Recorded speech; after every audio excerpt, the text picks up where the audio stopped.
damage, something that is not often thought about.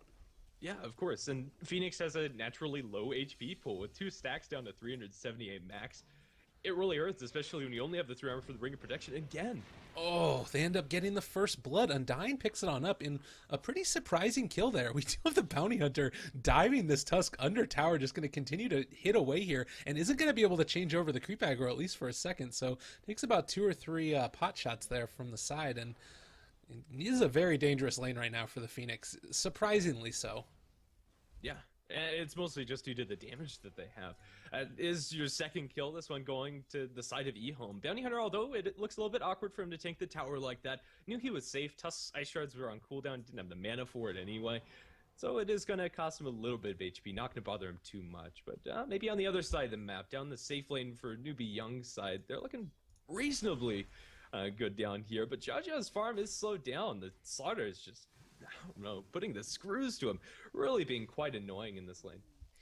It's been pretty decent, I would say. I mean, if you compare the Alchemist to the safe lane of the CK, it's been a little bit more into his favor. But again, you know, this is sort of one of those situations where you want to really get off to a great start on the Alchemist, and he has been able to get away with putting, obviously, that early point. The Greevil's Greed, taking 2 in the Acid Spray. I'm curious if he's going to take a point in Stun, feeling like he's a little bit pressured, or if he's just going to go straight for that build where you end up going the Max Greed. It could go kind of either way. Do you have a preference in terms of what you might like?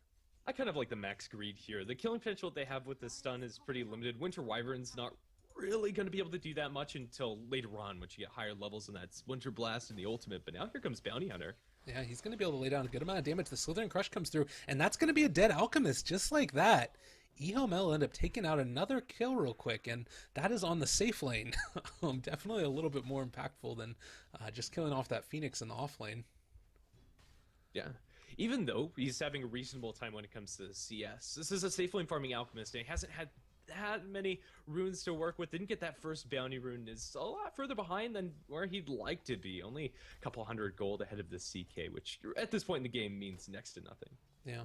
Well, level 4 now, going to be able to get off one of these hits. Does have a stun in a second if the CK wants to commit that, but just using the Reality Rift for a little bit of harassment, and this is the way you kind of need to play that CK, considering that Reality Rift has a little bit of a lower mana cost than a stun. If you're able to bait out the Icarus dive early, that means you're going to be able to initiate a second time later on with the stun. There's going to be the jump back, going to be able to get a lot of damage down, not quite able to kill off the Phoenix, but was able to force on out that Icarus dive, which has a relatively long cooldown, and with the Mango popped right now for CK, needs to be careful. Can't really stay in lane that efficiently.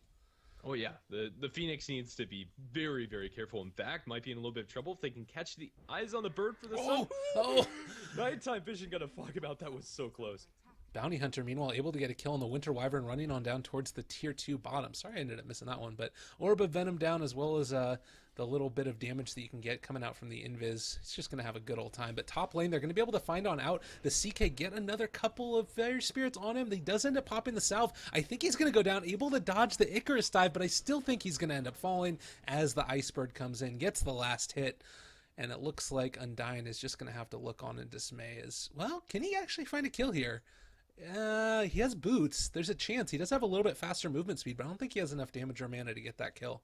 Yeah, if he has another Decay, another Soul Rip, anything, that would have been just fine. Bounty Hunter's going to suicide to Roshan. Needed an express trip back to the well after diving so deep. He never went back to base, so he is going to get there eventually. The lane that we haven't talked about much is mid lane. I think for good reason. Kind of as to be expected. It's going pretty evenly for either side. I don't think this really is going to mean that much for either team. Both the Wind Ranger and Lina have a good amount of ways to contribute to these kills once they're needed. Right now, they're not. And Windrunner is just going to run on back to base now. Does have enough to pick on up the phase boots a little bit recently. And this is going to allow the Winter Wyvern to stack on up the hard camp, then move back in, soak up a little bit of experience. Definitely necessary. Although we do have a bit of a dive forward, or backwards rather, as Phoenix needs to get out of there again. Well, the Phoenix has died a couple of times. It's worth noting it is level 4. And, you know, you compare that to the enemy side, and it's been a relatively decent offlane. It hasn't been that terrible. StarLadder is actually, no, 6, never mind. though, I'm tripping. Yeah. Okay, no, yeah, he's definitely further ahead. All right, that's going to be a jump forward. I don't think that he's going to be able to kill off this Alchemist. Actually, Alch doesn't have ulti at this point. The TP is going to come on in. Going to try and see if they can save him. Tusk is here as well. They do have shards as well as Snowball if they want to commit for it. Not going to be able to trap him in. and not going to be able to catch him with the snowball either. So that's just a quick little runaway. Yeah, looks like StarLadder had his hotkeys for his mango and TP switch, so he wasn't able to pop that mango. Even if he did, probably doesn't get that kill. Not having a TP on StarLadder is not the end of the world. Just a little bit of lost gold there. At the very least, it's a TP for a TP from the enemy. Yeah, they're going to force out that rotation. Wind Rangers moved into the woods, and they're going to keep on giving that room to the Winter Wyvern, which I do quite like. Just getting that level 6 and those higher levels in Splinter Blast is going to be very important for stopping aggressive moves like this with Bounty walking under a sentry. They're going to be able to find him out again. There's the Shackle, going to connect. Do have a follow-up Snowball in a second. That's going to follow as well. Power shot through, and that's a quick and easy kill. And I think that was just something where they might have caught sight of him moving on by the tower, potentially, or one of those other spots. There aren't a lot of other sentries on the map right now, but they do obviously have that vision from the tower. So probably either that or expected that he was going to come on in. Either way, they find a kill. Very, very important at this point in time, as we do again have the Phoenix here. Getting chased on down a little bit by this Undyne as well as the CK. And one wrong move is all it's going to take, as well as a nice duration stun, and that's definitely going to be a kill. Yeah, even though we've seen a couple of kills here and there, this is more or less just the calm before the storm. Once we get that level 6 for the Bounty, and Bounty's going to open up on Jaja. They're going to be able to find him out there. One last click is all it's going to take, and Bounty Hunter takes him down. Level 4 in his own right, trying to build up towards that level 6, gets the track goals whenever possible. Also worth knowing, Winter Wyverns hit 5 now. I think that the other thing is that, of course, the maxing the Splinter Blast makes a lot of sense here. If it's a lineup that you feel like is going to try and be aggressive early, being able to get this maxed out by level 7 is so good in terms of your ability to counter push as a Winter Wyvern. You're able to one-shot range creeps, and it just takes 2 to be able to clear out a whole creep wave. And considering that it's also on that 7-second cooldown, very, very good for being able to push those out. Yeah. Maybe another interesting development when it comes to item progression. Jaja has committed... Ooh, they find the Bounty again. They're going to be able to catch him. Do they have enough? He's actually running the wrong way back into the sentry, trying to take on out the Winter Wyvern, ends up falling to the Dragon Slave. They catch on in the Alchemist as well. A quick couple kills. They are going to be able to hit the Shackle, keeping alive the Alchemist with the Snowball as well. Very nicely done. Doesn't get out the Light Strike Ray, and also misses the Dragon Slave, but able to get him with one last right click. Meanwhile, off to the side, the Bounty Hunter is still running in. Worth noting that the Courier has made its way all the way down to the medium camp, and they spot on out this stack as well. So realizing that they need to come on in and contest this farm whenever they can and not just give that away to the Alchemist. Really good reactions here by EHOME, but I kind of am feeling like they're going to be in a situation where they're not going to be able to... I guess that the fact that it hasn't been Alchemist that's been able to take these is a good part. Yeah, that's at least something for them. In a vacuum, that trade's still pretty good for EHOME. And a lot of it comes down to pretty awkward Tusk Shards, which completely walls off the Alchemist. He is able to remedy that a little bit. Ooh. Oh, Bounty Hunter is still sticking around. It looks like he's not going to be able to stop this stack, currently sitting in the Acid Spray. He knows where the sentry is. He'll soak a little bit of experience here, so that's nice enough for the Bounty. But yeah, it seems that that's not a major victory for either side. Alchemist will still be able to get a couple of these creeps. Bounty Hunter hasn't been able to snag on or any of them. Yeah, he does soak up that experience, which is definitely necessary, and that's actually his level 6. Oh, that's huge, actually. Yeah, and then he gets the track's going to start moving around here. Also worth noting that track did reveal that they knew there was a ward up here on the high ground, so they're going to be able to come on in and deward that one in a little bit. We do have off to the side now, Tusk jumping in on top of the StarLadder, gets the crush off to keep him a little bit at bay, but they get one hit from the Arctic Burn, and that could be enough. No, with no shards back up for another 7 seconds, they weren't ever going to be able to find that kill. As again, another couple of tracks, and Bounty Hunter runs away, just giggling to himself. Yeah, even though he's died 3 times in this lane stage, Bounty Hunter is doing just fine. He's gotten so much intel for the team. He's gotten deep wards. He's going to get a D ward now. And really all he's wanted to get this entire game is level 6. And for the StarLadder also, doing just fine for himself. Hasn't died, is halfway towards his blink. It does seem like EHOME are in a really good position to be able to win this. You know, obviously net worth and that type of stuff matters a little bit less at this point, but they have been able to build up a little bit of a lead, and that's generally, I mean, if you consider the fact that Alchemist is on the enemy team, that's definitely worthy of noting, at least, and about a 500 experience as well. I think the other thing is that they're set up to be able to be aggressive in the next couple of minutes here, and they're set up to be able to take fights. Once this StarLadder ends up getting a Blink Dagger, which is only about 1,000 gold away from being able to pick that up, he is going to be an absolute monster running around this map, and just being able to just, you know, get the initiations that they need on top of these heroes. Yeah, a lot of the focus on the next couple minutes of this game, at least for NewBee, in order to try and bring this back into where it's a comfortable pace for them, is going to rest on SCC. The Wind Rangers at the top of the net worth chart, currently amped up, and here comes Bounty. Oh, they'll have to wait for a little bit more help, and it's coming. Smoked up. The CK and Dying are coming out from the left-hand side. And SCC already blowing the wind run. This could get sketchy if he goes up to lane. It looks like he is going to smell something's up. Are they going to go for the dive, though? Looks like they just might. Yeah, they do have the track speed. Oh, wasn't quite able to get into range. Actually, I think that CK could have gotten that one, but feeling a little bit scared to dive too deep into the enemy territory. Considering that they were in a position where, well, Winter Wyvern has a TP. Yeah, they all have TPs. They probably could have gotten there in time. Alchemist going for an early vitality booster. Kind of an interesting build there. Yeah, I was going to talk about that when that fight broke out in the left-hand side of the Radiant jungle. This really, to me, just seems like he needs effective HP now, and he'll probably build that into his Octarine core later, or a heart, regardless, just a tank ability item in his 6-slotted build. And it isn't going to delay any huge pickups that much if he's able to find space, but he's just not right now, at least. Bounty Hunter in on top of this Alchemist. He is not afraid at all, just running right up on top of him. It is worth noting that Lina and Undyne are in the area, but if they end up catching sight of him again, they do have a sentry here. They know... Oh, wait, no, that's the Dire sentry, so they don't know he's there. But they do know he's around the area, which is... They need to be really careful here, because if he gets caught out at the beginning of this fight, that just pretty much spells the end of any type of push or anything that they have going. Now, big pickup for NewBee.Y. You have the SCC Blink Dagger up.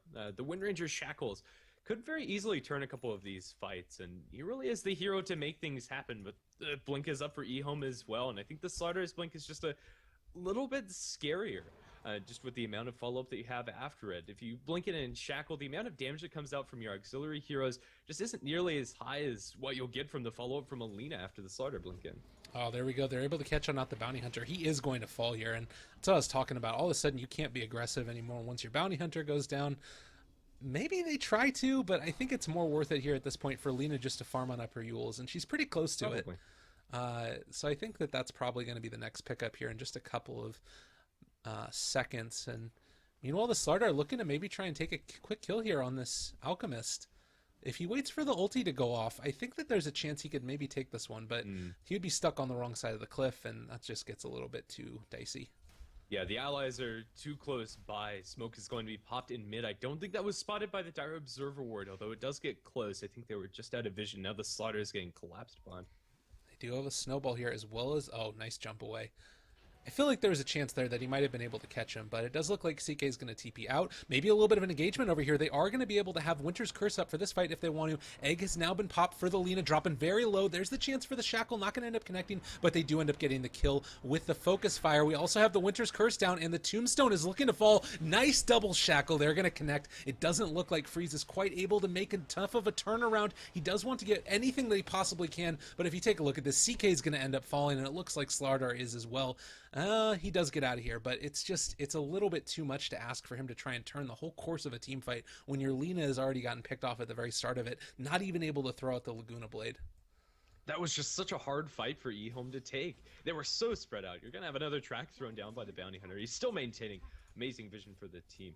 Still, how that fight goes down, you have the Slaughter and the CK down towards the south. All the rest of the teammates are scattered everywhere, and NewBee are just able to isolate everybody quite nicely. The Blink Dagger from SCC maintaining perfect positioning inside that fight, and also just being able to get off the Supernova.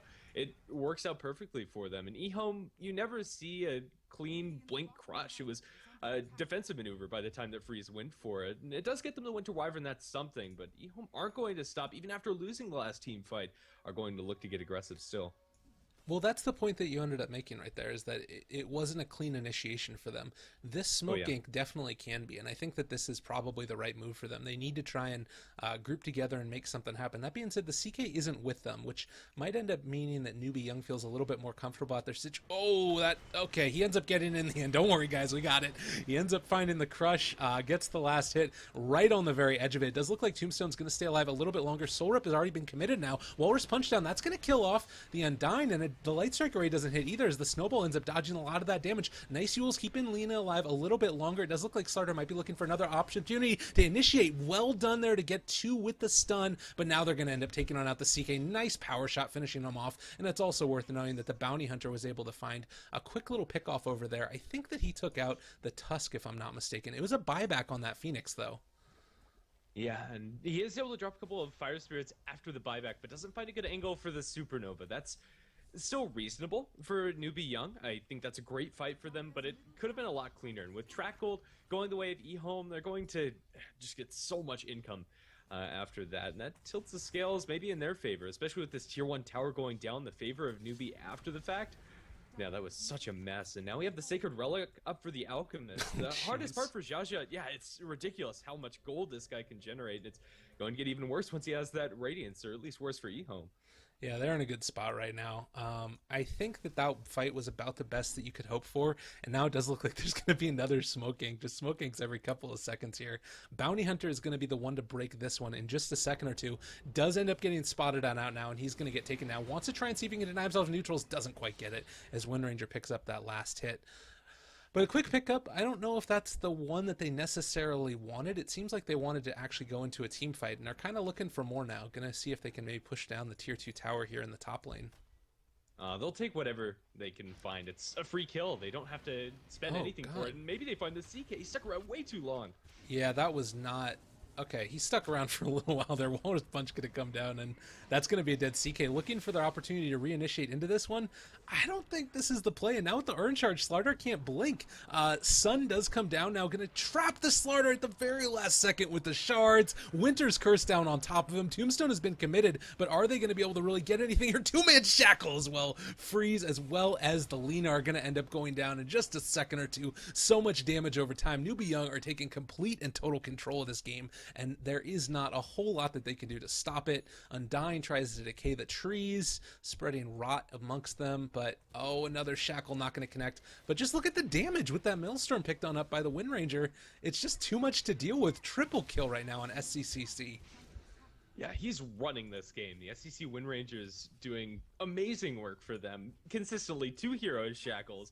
It's been a pleasure to watch. The Blink Dagger purchase is paid for itself and then some, and it's bought the space for the Alchemist. If we take a look at this game like 10 minutes ago, EHOME, this Alchemist was having a terrible time, and they're feeling pretty good about their situation in this game. All of the tools are coming up to get a good timing Blink Dagger on the StarLadder. They get the level 6 for the bounty, and then everything just stops. It's not how you expect the game to go once you get those big major team fighting and pick-off oriented tools. But really has been the shackles to disrupt every single one of their initiations. And now we have a point booster, more than half of an AGS up for SCC. It really feels like EHOME are losing grip, and they're going to try and go for another aggressive rotation. If this doesn't work out, their chances in this game seem to be looking like they're slim to none. They are going to be going to maybe try and take on out this Roshan. I think that this is just about the best that they can do. I mean, again, a light strike rate coming on down and going to be able to burst through it pretty quickly, but it's a dangerous move. I think it's probably something they definitely needed, but this is just giving more and more time here for the Alchemist to farm on up his items. Also worth noting right now, Alchemist has more last hits than the Wind Ranger, did go for that max greed build, and still she has higher net worth than he does, just based upon how good the kills have been, how much she's been able to be effective. 11-0-1 right now. This hero is completely and totally ripping apart EHOME, and I kind of feel like when we end up going to game 2 here, regardless of what the outcome of this game is, they're going to end up banning out that Wind Ranger.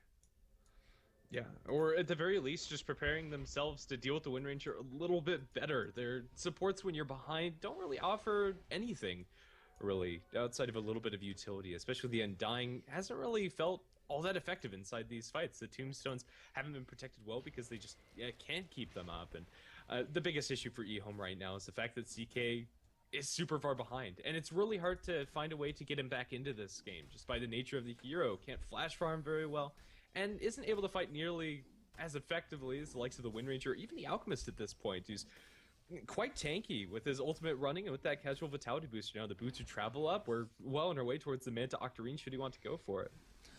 So where did that Undying end up laning? Was he sitting in the bot lane down there as well, I believe? No, he was in the top lane, right, with the Phoenix. So that's the thing that kind of surprises me. The fact that he was able to be a part of this early, somewhat aggressive lane against the Phoenix. I didn't see him pull too many times, but even still, he hasn't really been able to have the effect that he's wanted. Currently the lowest in terms of net worth, the lowest in terms of levels, and I'm not sure exactly what went wrong. Yeah, neither am I. I think it's mostly down to just the smoking's not working out very well for EHOME. They commit so much time, especially from the CK, where you have the Wind Ranger farming inside the woods, where you have the Alchemist farming, and EHOME jump in, they take a even fight, not even when it comes to kills, but with track, the gold's pretty close. Hope by breaking out top. Yeah, they're going to end up getting a reinitiation here. I don't know if they find the kill that they need. The Winter's Curse was committed onto Freeze. He's going to end up going down, and now it looks like CK is as well. No real respite for him, and he is going to get taken out beyond godlike. Yeah, this Wind Ranger, everything that you could possibly want. And a casual Midas picked up 21 minutes. Why not? They're doing what they want to do on NewBee.Y.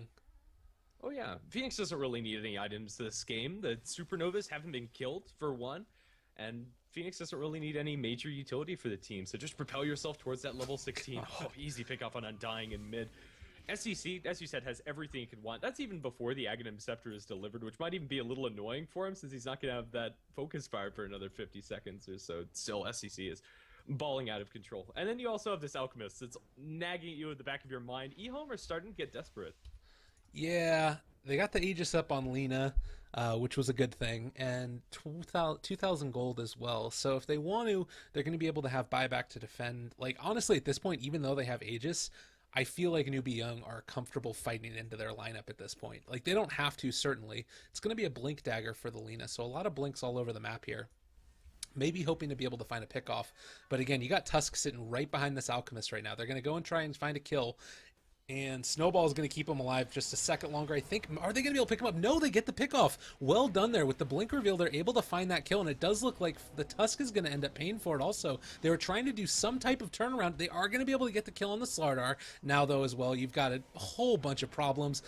This Wind Ranger is just chasing after people. Gets a quick kill on the Bounty Hunter, and unfortunately isn't going to be able to find anybody else over here. But still 14-0-3, 126 last hits, and 12k net worth at 23 minutes in.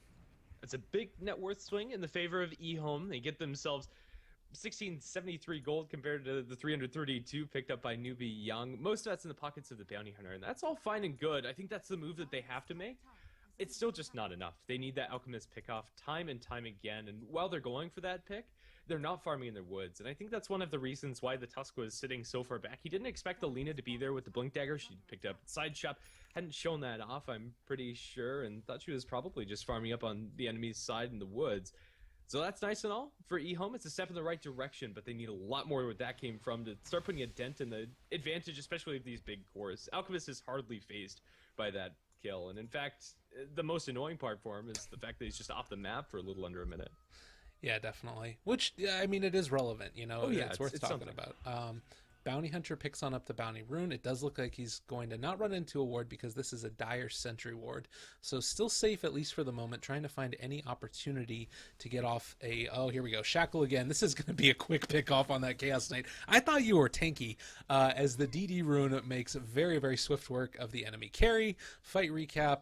Only 500 gold swing at the end of the day, considering this Wind Ranger is just so far ahead.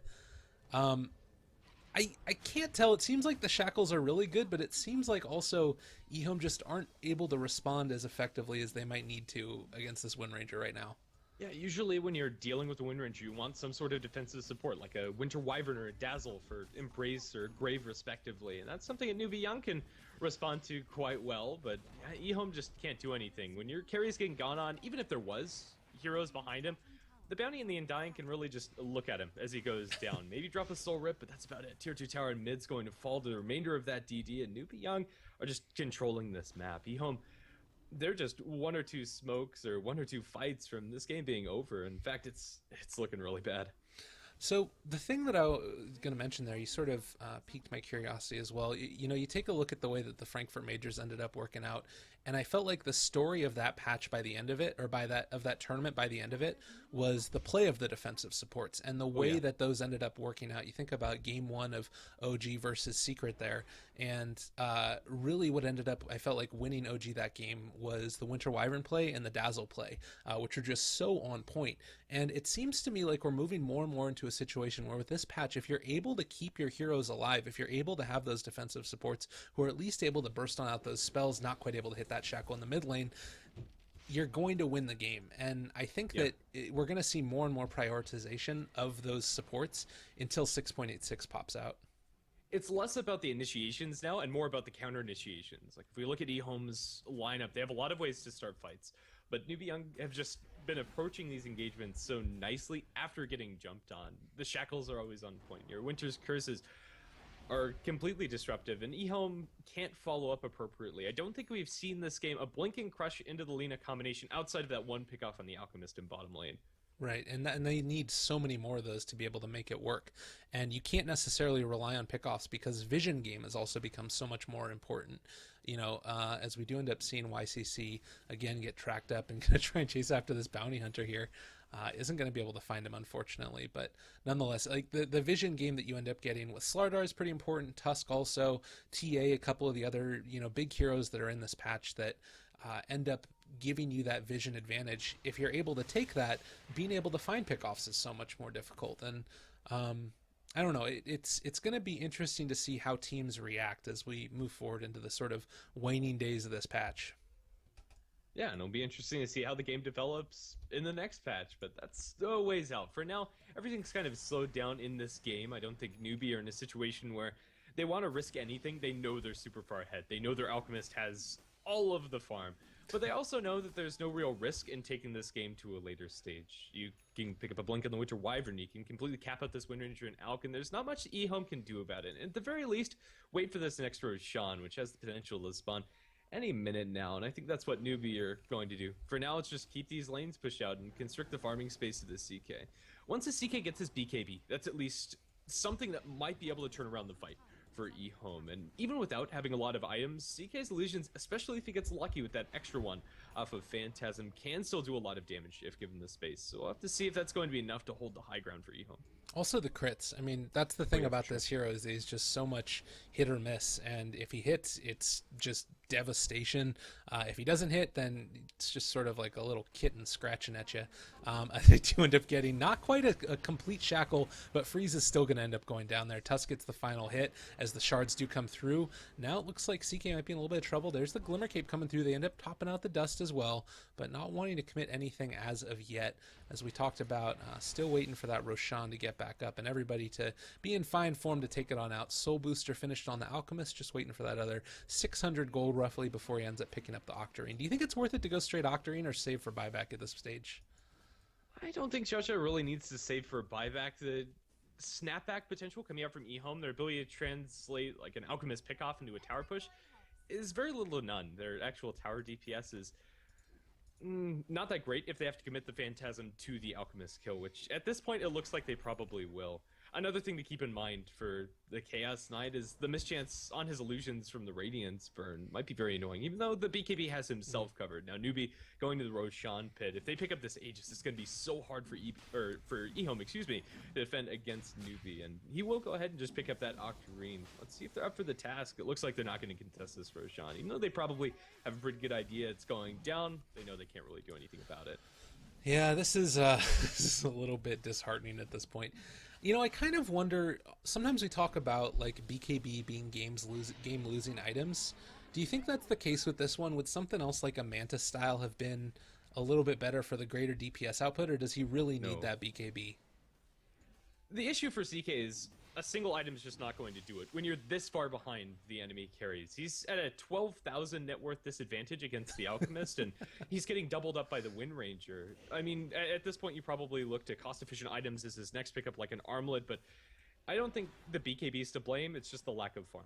Okay, yeah, fair enough. Well, we'll see how this ends up going. Wind Ranger picking on up the Chrysalis is 15-0-4 currently, with 17k net worth. They do end up jumping forward on her. Need to be a little bit careful. Crush does end up getting committed. The Shuriken Toss coming in as well. They're going to be able to get out a lot of damage, but still surviving throughout all of this. The Winter's Curse is going to come on and deal a lot of damage with Alchemist hitting away on top of both the Bounty Hunter and the Undying. There goes the Tombstone in just a second, and even though Laguna Blade was committed, Crush was committed, Amplified Damage was committed, this Wind Ranger still stands. GG ends up getting called 30 minutes into it as this hero just took over this game. 15-0-6 is the final score for her. Yeah, I'll be honest, that last fight was so sad coming out from eHome. It's not how they wanted it to start. The Chaos Knight has to pop his BKB very early on. He drops to low HP. His Phantasm illusions are too low to do anything, really, and they attack onto a Cold Embrace Wind Ranger. They don't even get the Aegis. And to remove all doubt, Fire Spirits made that Chaos Knight's illusions next to worthless. Just a well-executed second half of the game coming out from NewBee. They felt unfazed after a subpar laning stage. Well, we'll see how this next one ends up going. We're going to be moving on to game 2 in just a few seconds here. Stick around, everybody. This is the DOTA2 StarLadder China Series upper brackets, and the loser of this one's going to have to go on down to the lower bracket, obviously. Meanwhile, the winners move on. So see how this ends up going. We do also have another 2 series afterwards, so stick around if you want some more Dota 2 action. Again, Lyrical Dota and Grandest V. See you guys in a few.